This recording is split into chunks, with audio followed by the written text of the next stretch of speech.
आप जुड़ चुके हैं दैनिक शिव टाइम से। मैं रश्मि शर्मा, कैमरामैन शिवम भगत के साथ। सबसे पहले नमन करते हैं उन शहीद जवानों को जिन्होंने अपने देश के लिए, अपने देश के लोगों के लिए अपने प्राणों की आहुति दे दी। वो जवान जो हमारे देश के लिए, देश के लोगों के लिए सरहदों पर लड़ रहे हैं, कभी नक्सलवाद से और कभी आतंकवाद से। और ये इस समय बताना चाहेंगे, और ये लोग अपने हक की लड़ाई लड़ रहे हैं शांतिपूर्वक, भूख हड़ताल कर। आज हंगर स्ट्राइक का 23 यानी 23वां दिन है। एम्प्लॉइज यूनिटी जिंदाबाद, PHE एम्प्लॉई यूनाइटेड फ्रंट की तरफ से ये डेली वेजर्स, जो कि 61,000 फैमिली हैं जिनके साथ, जिनकी मजबूरी है यहाँ बैठना, पर क्या वो उन जवानों के परिवार का दर्द समझ पाएंगे? हमारे जो नेतागण हैं या पॉलिटिकल पार्टियां हैं, वो क्या दर्द जाने इन लोगों का जिनके परिवार वाले इस समय भुखमरी की कगार पर है? वो क्या जाने दर्द हमारे उन जवानों का जिन्होंने अपने प्राणों की आहुति हम लोगों के लिए, हमारे देश के लिए दी? पर क्या थोड़ी भी शर्म है ऐसे नेताओं को? थोड़ा सा भी क्या इनके मन में इंसानियत है कि आखिर ये लोग जो बैठे हैं ये भी हमारे देश के बाशिंदे हैं, ये भी हमारे जम्मू कश्मीर के बाशिंदे हैं, इनका भी परिवार है, जोखिम इनको भी है जान का। क्या मांग रहे हैं? अपना हक मांग रहे हैं, अपना अधिकार मांग रहे हैं। और जिससे पॉलिटिकल पार्टीज बार बार वायदे तो करती हैं, पर कहीं ना कहीं हमेशा इनको मुंह की खानी पड़ती है, यानी कि इनके साथ हमेशा नाइंसाफी होती है और इनके हाथ मायूसी लगती है। शर्म करिए, थोड़ी तो शर्म कीजिए। जिस सरकार ने वायदा किया था, बड़े बड़े वायदे किए थे, अपने मैनिफेस्टो में रखा था कि आपको रोजगार देंगे, प्रगति के नए रास्ते खुलेंगे और जम्मू कश्मीर की डेवलपमेंट होगी। ये किस तरह की डेवलपमेंट? वहाँ सरहदों पर हमारे जवान शहादत दे रहे हैं और यहाँ ये लोग मरने की कगार पर है, भुखमरी की कगार पर है। आखिर कौन है जिम्मेदार? सबसे बड़ा सवाल ये। चलिए जानते हैं फिर से इनसे। जी रवि जी, क्या कहेंगे फिर से आप? देखिए मैम, सबसे पहले तो हम दैनिक शिव टाइम का धन्यवाद करते हैं कि गरीब लोगों की आवाज़ सरकार के कानों तक पहुंचाने की कोशिश कर रहे हैं। मैम, बड़ी शर्मनाक बात है, जैसे आपने कहा कि पॉलिटिकल लोग या पॉलिटिकल पार्टियां, हम पिछले 26 सालों से अपना राइट मांग रहे हैं, जो हमारा 2 वक्त की रोटी है। हम कुछ नहीं ज़्यादा सरकार से मांग रहे। लेकिन आपने देखा, आज ही मैं पेपर पढ़ रहा था तो DDC चुनाव, अभी 2-3 महीने पहले DDC चुनाव हुए हैं। जैसा हमारे साथ भी LG साहब की तरफ से वादा किया था कि आपके DDC इलेक्शन के बाद आपके मसले हल कर दिए जाएंगे, लेकिन हमारे मसलों के ऊपर 1 पॉइंट भी जो है 1% भी काम नहीं हुआ।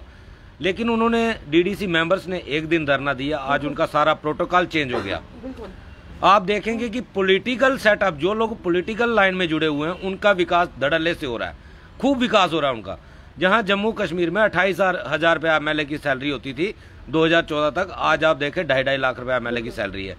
MLC, MP, MLA, DDC member, VDC member, sarpanch, panch, unnecessary खर्चा जो सरकार बढ़ाती जा रही है। आप ये DDC मेंबर की बात करें, DDC इलेक्शन की बात करें, अरबों रुपये खर्च हुआ है। अब उनके आज प्रोटोकॉल के ऊपर उनको गाड़ियां भी मिलेंगी, उनको सरकारी बंगले भी मिलेंगे। भाई, उन लोगों के लिए, पॉलिटिकल लाइन के लिए, पॉलिटिकल लोगों के लिए सरकारें इतना कुछ सोच रही हैं, उनका इतना विकास कर रही हैं, तो आखिर जो लोग इन लोगों को बनाते हैं, जो आम जनता इन लोगों को वोट देके यहाँ तक पहुँचाती है, उस तरफ सरकार ध्यान नहीं दे रही। इवन के उनसे काम करवा के काम के पैसे तक नहीं दिए जाते, सैलरी नहीं मिलती, और 25 सालों से रेगुलाइजेशन मांग रहे हैं, जो हमारा कानूनी राइट बनता है। लेकिन आज तक हमें कैजुअल लेबर रखा गया। सरकार अपने ही बनाए हुए कानूनों का धड़ल्ले से उल्लंघन करती है। कैजुअल लेबर का मतलब होता है आकस्मिक मजदूर, जो शॉर्ट टाइम के लिए 2 घंटे, 4 घंटे या 2-4 दिन के लिए होता है। और पिछले 25 सालों से हमें कैजुअल लेबर के खाते में रखा है। डेली रेटर वर्कर, जो कि 89 डेज जो डेली वेजर वर्कर होता है, जो 90 डेज एक दिन कंटिन्यू सर्विस पूरी कर लेता है, तो वो डेली वेजर नहीं होता, वो एलिजिबल होता है रेगुलाइजेशन के लिए। लेकिन 26 साल सर्विस देने के बावजूद आज तक हम कैजुअल लेबर की कैटेगरी में हैं। सरकार इस और ध्यान नहीं दे रही, सिर्फ अपना विकास धड़ल्ले से किया जा रहा है, पॉलिटिकल लोगों का विकास हो रहा है, लेकिन आम जनता पिसती जा रही है। लोग जहां भी आप देखें धरने प्रदर्शन हो रहे हैं, लेकिन कोई सुनवाई नहीं। पिछले जमाने में पॉलिटिकल होते थे, जब उनका पुतला जलाया जाता था, उनके खिलाफ नारेबाजी होती थी, शर्म आती थी ऐसा करने से। तो हाँ, आज कोई फर्क नहीं पड़ रहा। वहाँ लोग आते थे, सुनते थे, आके दिखाओ भाई, बताओ आपकी क्या प्रॉब्लम है, और उनको हल करने की कोशिश होती थी। आज आप देखें जगह जगह धरने प्रदर्शन हो रहे हैं, कोई सुनने के लिए तैयार नहीं। कोई ये चीज़ देखने के लिए तैयार नहीं है कि ये क्या मांग रहे हैं। भाई अगर हमारी डिमांड है, हम बार बार कह रहे हैं, हमने एलजी साहब से भी कहा था, हमारे कमिश्नर सेक्रेटरी साहब से भी जब मीटिंग हुई हमने सीधा बोला था, अगर हमारी रेगुलाइजेशन आप नहीं कर सकते, आपको लगता है कि ये हम नहीं करेंगे, तो आप सीधा हमें जवाब दे दो, हमारा पिछला वेतन दे दो, हमें सीधा जवाब दे दो कि हमें आपकी ज़रूरत नहीं है। नहीं, तब कहते हैं नहीं जी आप डिपार्टमेंट भी बैकबोन हो। भाई जब आप बैकबोन मानते हो, जब आपको पता है कि डिपार्टमेंट नहीं चलता, तो हमें क्यों मजबूर कर रहे हो कि हम लोग सड़कों पे आए। आगे गर्मी का सीजन शुरू हो रहा है, हम बार बार रिक्वेस्ट कर रहे हैं कि हमें स्ट्राइक पे जाने के लिए मजबूर मत करें कि हमारा जनता से टकराव हो या हमारी वजह से जनता को परेशानी हो। लेकिन अब हमें लग रहा है कि सरकार यही चीज़ चाहती है कि हम लोग सड़कों पर आएँ, पानी बंद कर दें, जनता प्यासी मरे और लोग सड़कों पे निकलें। तो अगर ये सरकार यही चाहती है तो वो भी आने वाले दिनों में हो सकता है। लेकिन हम सिर्फ अपना हक मांग रहे हैं, हम जायज़ डिमांडें मांग रहे हैं। हम इसलिए सरकार से ये कहते हैं कि हमें मजबूर ना करें। आज भी हम अपील कर रहे हैं, आप 23 दिन से हम भूख हड़ताल पे बैठे हैं, हम कोई रोड नहीं जाम कर रहे। जिस तरह से आपने अभी बात की कि डीडीसी मेंबरान की जो एक ही दिन की स्ट्राइक के चलते ही उनको अपना प्रोटोकॉल चेंज करना पड़ा, उनके लिए जो रूल्स से जो एक ऑर्डर निकाला था उसको भी चेंज करना पड़ा। क्या कहना चाहेंगे? सरकार का जिसमें हित होता है या फ़ायदा होता है वो तो एक रात में ही वो चेंज हो जाते हैं, पर जहाँ पर जनता का फ़ायदा होता है वहाँ पर सरकार कुछ नहीं करती। देखिए मैम, वो पूरे जम्मू कश्मीर के अंदर 280 लोग थे, 280 लोगों को बेनिफिट देने के लिए सरकार एकदम से सामने आ गई। लेकिन यहाँ 61,000 परिवार हैं, 61,000 परिवार, अगर आप 5 मेंबर भी एक परिवार के लगाओगे तब भी 3 लाख लोग हैं। ये 3 लाख लोग हैं और सरकारें दावे करती हैं राइट टू एजुकेशन। जी, हर किसी का हक है। भाई कहाँ हमारे बच्चों का राइट टू एजुकेशन क्यों छीना जा रहा है? फिर कहते हैं फंडामेंटल राइट सबके हैं। अफजल गुरु को सुप्रीम कोर्ट फांसी देता है, उसके लिए ह्यूमन राइट्स ऑर्गेनाइजेशन आगे आ जाती है, इनकी डेड बॉडी मिलनी चाहिए इनके परिवार को, ये इनका फंडामेंटल राइट है। लेकिन डेली वेजर के लिए आज तक कोई भी ह्यूमन राइट्स का कोई आदमी नहीं बोला है। हमारे बहुत सारे साथी बेचारे दुखी होके सुसाइड कर गए, लेकिन हमारे लिए आज तो कोई सामने नहीं आया। आप देखेंगे आज बीजेपी की सरकार है, 2014 में इन्होंने वादा किया था, हमें बहुत खुशी हुई यहाँ रविंद्र रैना जी आए। एक बात हम ठीक है, ये भी हमारा वही शोषण कर रहे हैं जो पिछले दिनों पिछली सरकारों ने किया। लेकिन हम ये पूछना चाहते हैं आज वो पॉलिटिकल लोग कहाँ पे हैं जो लोग, जिन लोगों ने हमें लगाया था, कांग्रेस ने लगाया, एनसी ने लगाया, पीडीपी ने लगाया, पैंथर पार्टी भी सरकार में रही जब लोग लगे, लेकिन उन लोगों ने लगा के हमारी बर्बादी की फाउंडेशन तैयार की। उन लोगों ने, क्योंकि हमारी जो आज हम जो चीज़ें भुगत रहे हैं उसका जो फाउंडेशन तैयार की है वो इन 4 पार्टियों ने की है। आज बीजेपी की सरकार है, बीजेपी की जिम्मेदारी बनती है। और हमें बड़ी खुशी भी हुई कि रविंद्र रैना जी जहाँ पे आए, जितना भी वो कर सकते हैं, उन्होंने एक वादा किया था कि मैं आपकी एलजी साहब से बात करवाऊंगा और मुझे लगता है 1-2 दिन में बात हो जाएगी। लेकिन वो लोग कहाँ हैं जिन लोगों ने हमें लगाया था? उन लोगों की जिम्मेदारी बनती थी, अगर उन्होंने हमारी बर्बादी का नींव रखी थी तो आज वो चाहते वो भी आते हमारी बात पहुंचाते कहीं। लेकिन नहीं, उन्होंने सिर्फ पॉलिटिकल रोटियां सेकते हैं, आए दिन किसी न किसी दूसरी पार्टी पर एलिगेशन लगाते जाते हैं। मैं उनसे भी कहना चाहता हूं, आप लोगों ने भी इलेक्शन लड़नी है, अब ये सबके सर पे बांडा फूटेगा, इन सबको जवाब देना पड़ेगा, चाहे वो कांग्रेस हो, पीडीपी हो, एनसी हो, ये बीजेपी भी हो। अगर ये आज बीजेपी के पास मौका है, बाकी वाले तो सभी घर में बैठे हुए हैं, बीजेपी के पास मौका है।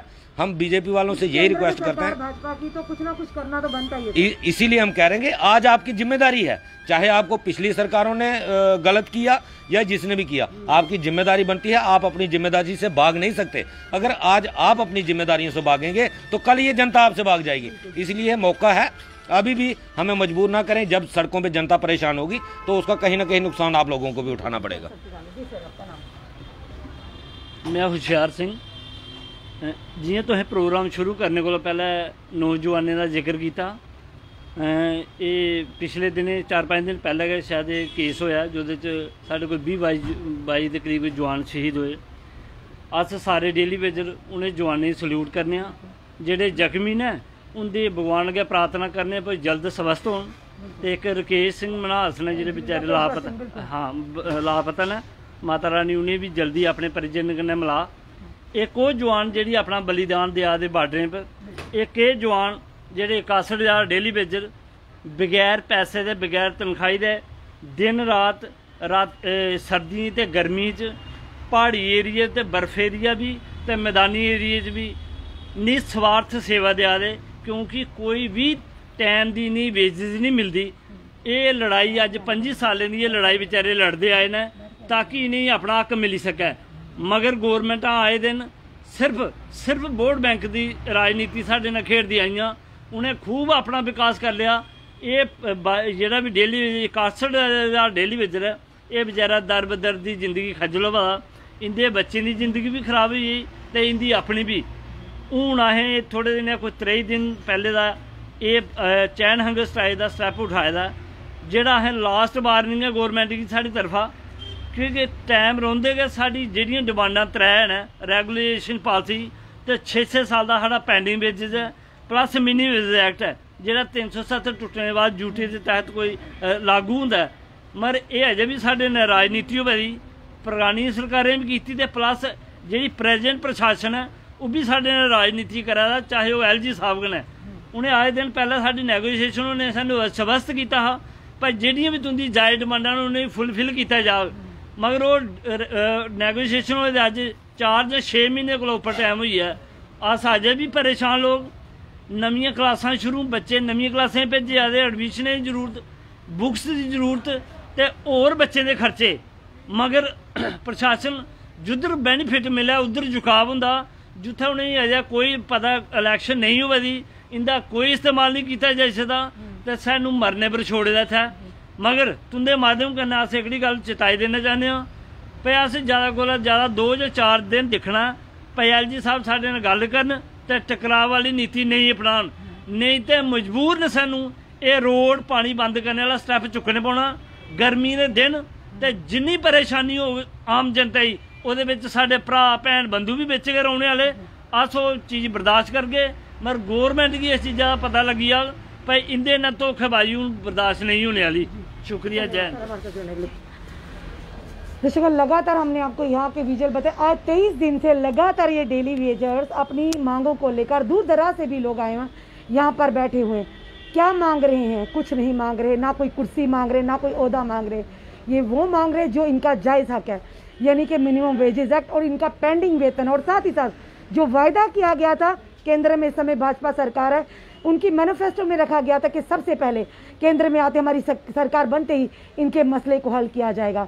पर कहीं ना कहीं आज वो ठंडे बस्ते में उस मैनिफेस्टो में जो इनकी रखा गया था डालकर बैठे। और साथ ही साथ LG एडमिनिस्ट्रेशन से भी कहीं उम्मीदें हैं कि मे भी LG एडमिनिस्ट्रेशन कुछ ना कुछ इनका ज़रूर करेगी, पर कहीं ना कहीं चेतावनी भी है LG एडमिनिस्ट्रेशन को साफ तौर पर इनके द्वारा दी गई है कि 4 दिन का ज़्यादा से ज़्यादा हम टाइम देंगे। अगर 4 दिन के अंदर इनकी कोई मांग को सुना नहीं गया या पूरा नहीं किया गया या उस पर गौर नहीं किया गया तो आने वाला जो भी परिणाम होंगे उसकी जिम्मेदार सरकार और यहाँ के LG एडमिनिस्ट्रेशन और प्रशासन होगा।